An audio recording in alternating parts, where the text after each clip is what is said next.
हमारी महिलाएं, माताएं, बहनें, बच्चियां, हमारे भाई बुजुर्ग, हमारे आदरणीय जितने भी हमारे महरौली वासी हैं वार्ड नंबर 2 के, उन सभी को मेरा हाथ जोड़ करके प्रेम भरा नमस्कार।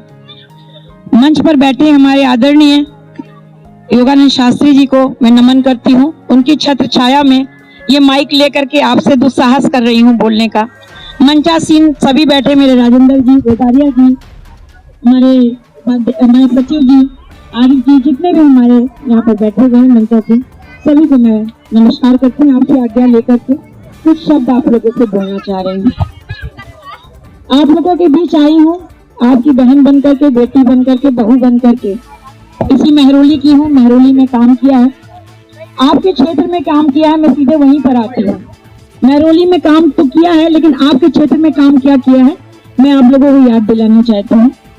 जब मैं दिल्ली सरकार में थी तो चिप्पी वाले चौपाल में ये जो पाइपलाइन नहीं डली थी दिल्ली सरकार ने, वो रात भर खड़े होकर के मैंने डलवाई थी। मेरे साथ में करण महरोलिया भी था, जो अभी मेरे साथ में नहीं खड़ा है, हम और तरुण है, दोनों ने मिल करके। और आप लोगों ने पगड़ी बना करके हम लोगों का मंच पे स्वागत भी किया था। यहाँ पर ये जो बोरिंग आप देख रहे हो वो भी हम लोगों ने करवाई थी, मैं भी उसमें आई हुई थी, मैंने करवाई थी। और जो लाइट का खंभा आप देख रहे हो जो अभी लगा नहीं है, वो खंभा भी पास करवाया था। तो आपके क्षेत्र का मेरा चेहरा जाना माना है, आप सभी लोग मुझे जानते हैं, आप लोगों के बीच में मैंने काम किया है।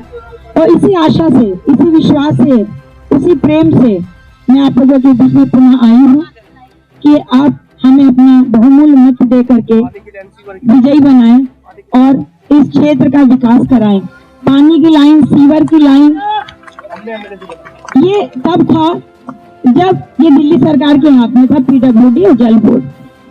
एमएलए नरेश यादव के पास जा करके एप्लीकेशन दे करके फॉलो अप कर करके हम लोगों ने फॉलो अप किया, क्योंकि हम लोग कार्यकर्ताओं का काम होता है कि आप लोगों की समस्याओं को नेताओं तक पहुंचा करके आप लोगों को उस सुख सुविधाओं तक लाभ पहुंचाना, उस सुख सुविधाओं को से वंचित न रहना। और ये काम चूंकि मैं कार्यकर्ता रही हूँ, एक जमीनी कार्यकर्ता रही हूँ, सामाजिक कार्यकर्ता रही हूँ, तो जाहिर सी बात है जुनून है मेरे अंदर काम करने का।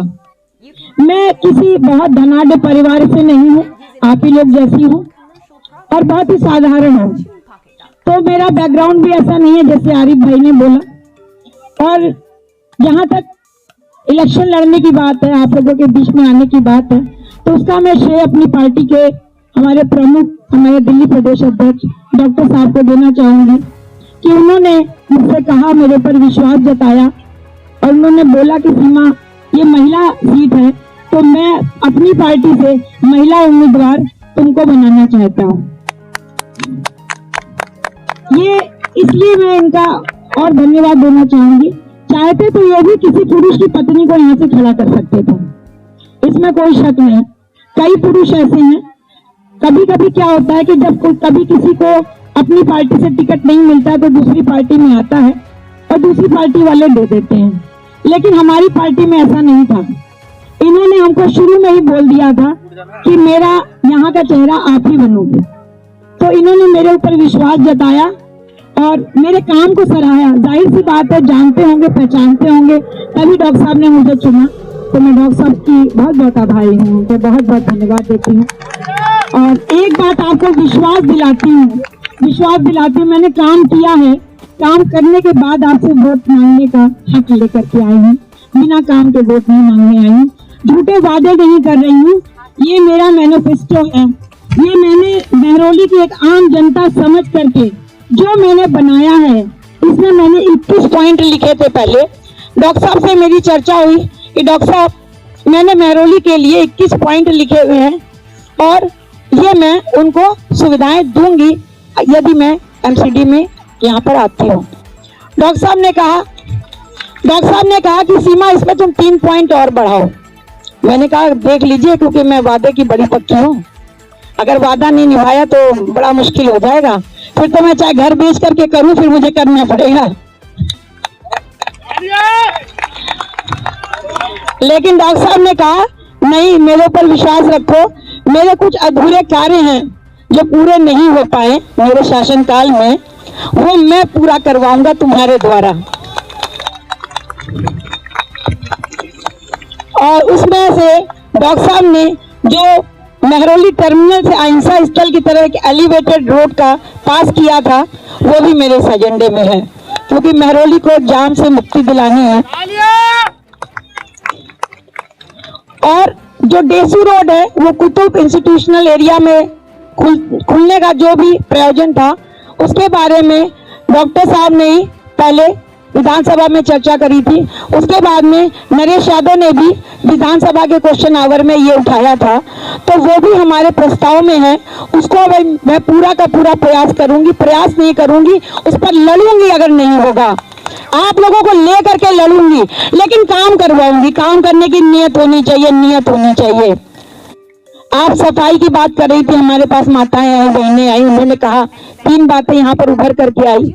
डॉक्टर साहब आपके आने से पहले हमारी 3 माताएं आई। एक ने बोला कि बच्चों के पास में रोजगार नहीं है, हमारे बच्चे पढ़े लिखे हैं लेकिन बेरोजगार हैं। जाहिर सी बात है, जब रोजगार नहीं होता है और जवान बच्चे होते हैं तो कुछ संगति हो जाती है।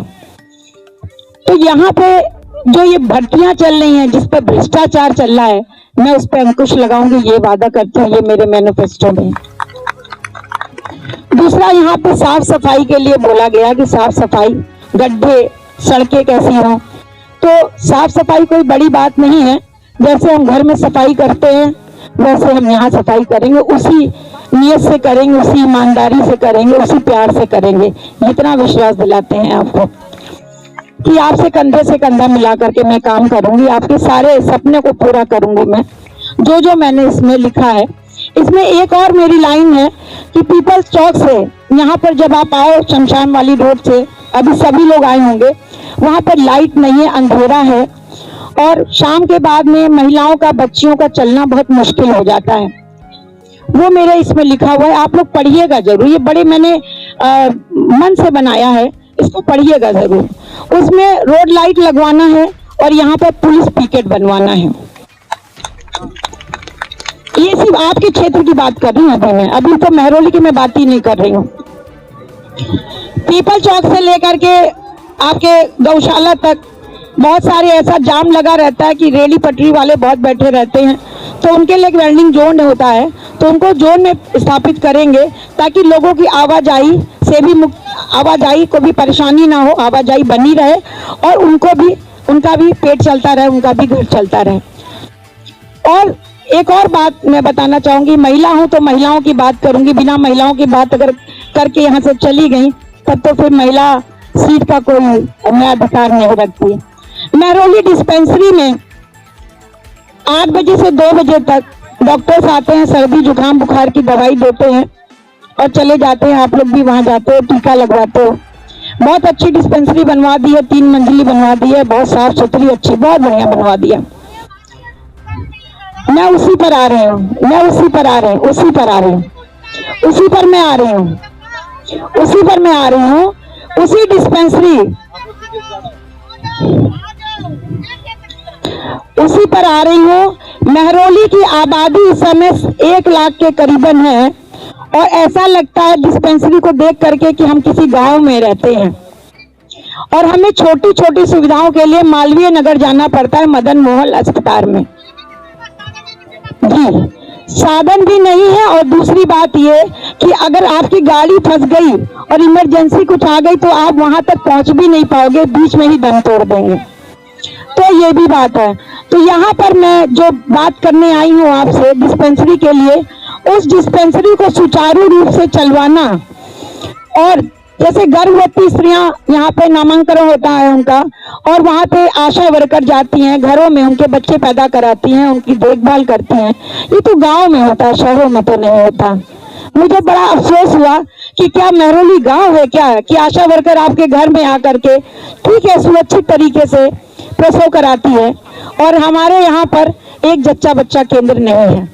तो यहाँ पर मैं जच्चा बच्चा केंद्र खुलवाऊंगी, महरौली डिस्पेंसरी में डॉक्टर्स का करवाऊंगी, ये मेरा वादा है आपसे।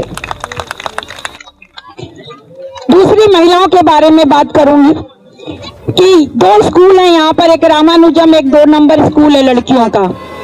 मैं सोशल वर्कर रही हूँ, डेसू रोड RWA की मैं प्रेसिडेंट हूँ और उसके तहत मैं SMC में रही हूँ कई साल, स्कूलों में मैंने काम किया है। उस बीच भी जब बच्चियों की छुट्टी होती है, स्कूल की छुट्टी होती है, तो बहुत सारे ऐसे मनचले आ जाते हैं जो बच्चियों को परेशान करते हैं। 15-16 साल की हमारी बच्चियां होती हैं, हो सकता है बहका भी लेते हो किसी भी प्रलोभन में दे करके। तो उन मंचलों से मैं मुक्ति दिलाऊंगी। 2 पुलिस गार्ड, महिला पुलिस गार्ड वहां पर मैं तैनाती कराऊंगी। मैंने तैनाती कराई थी, मैं ये इसलिए मैं कह रही हूँ क्योंकि मैं ये काम कर चुकी हूँ। लेकिन होता क्या है कि जब आपके पास में अधिकार नहीं होता है, आप रिक्वेस्ट कर सकते हो, अधिकारियों से हाथ जोड़ सकते हो, आप उनके ऊपर ऑर्डर नहीं दे सकते हो। मैंने 1 बार किया, 2 बार किया, पता लगा 4 बार 5 बार करने के बाद में फिर कुछ नहीं हुआ, फिर हम रिक्वेस्ट करते हैं। तो मैं यही आपसे अपेक्षा करूंगी कि आप अगर हमें ज्यादा से ज्यादा मतों से जिताएंगे तो मेरे अधिकार को एक बल मिलेगा और वो काम अच्छी तरीके से होगा। मेहरौली कुतुब मीनार से लेकर के टर्मिनल तक जो जाम है, क्योंकि एक ही रोड है और हम लोगों को सबको फेस करना पड़ता है। ये ताजा तरीन मसला है जो अभी फ्राइडे की रात से शुरू होता है, संडे की रात तक चलता है, क्योंकि यहाँ पर प्रसिद्ध बार हैं, पब्स हैं, रेस्टोरेंट हैं। सवाल ये उठता है, मैंने RWA के अंतर्गत वहाँ पे मैंने पुलिस में कंप्लेन करी, बैरिकेटिंग कराई, वहाँ पे जाम से मुक्ति मिले ताकि कोई गाड़ी बीच में ना मुड़े। होता क्या है कि गाड़ियाँ आती हैं, दरवाजा खुलता है, मुड़ती हैं, लंबी लंबी गाड़ियाँ होती हैं, उनको कोई फर्क नहीं पड़ता। आप चालान भी कटवा दोगे तो भी 2000 का नोट ऐसे फेंकेंगे और चल देंगे। सब बड़े बड़े लोग आते हैं, उनको कोई फर्क नहीं पड़ता। गरीब जनता जो बस में वहां से चलती है, वो बस वाले वहीं उतार देते हैं और रात के 10 बजे हमारी महिलाएं, बच्चियां रात के 10 बजे पैदल चल करके अंधेरे में टर्मिनल तक आती हैं, उन लंबी लंबी गाड़ियों की वजह से, उन अमीरों की वजह से। तो वहां पे या तो मैं उस पर भी काम करूंगी, उसके लिए बाकायदा पार्किंग है, कुतुब मीनार के पास में रात की पार्किंग है, जो कि उनकी वैलिड पार्किंग के बारे में प्रशासन के साथ मिलकर के इंतजाम कराऊंगी ताकि इस जाम से मुक्ति मिले। और बहुत सारी चीजें हैं जो पढ़ लीजिएगा आप, बहुत समय हो गया है, मेरे डॉक्टर साहब को भी बोलना है। ये कुछ मुद्दे थे जो मैं आप तक आई थी, आप तक पहुंचाया मैंने। तो आप सभी का बहुत बहुत धन्यवाद मुझे सुनने के लिए, और मैं बहुत ही अभिभूत हूँ, बहुत ही भावुक हो गई हूँ आप लोगों का इतना प्यार देख करके, इतना सम्मान देख करके। बहुत बहुत धन्यवाद, सभी का बहुत बहुत धन्यवाद, मेरी पूरी टीम का बहुत बहुत धन्यवाद। अगर आप ये वीडियो YouTube पर देख रहे हैं तो हमारे चैनल को सब्सक्राइब करें और बेल आइकन को दबाना ना भूलें। अगर आप Facebook पर ये वीडियो देख रहे हैं तो हमारे पेज को लाइक करें।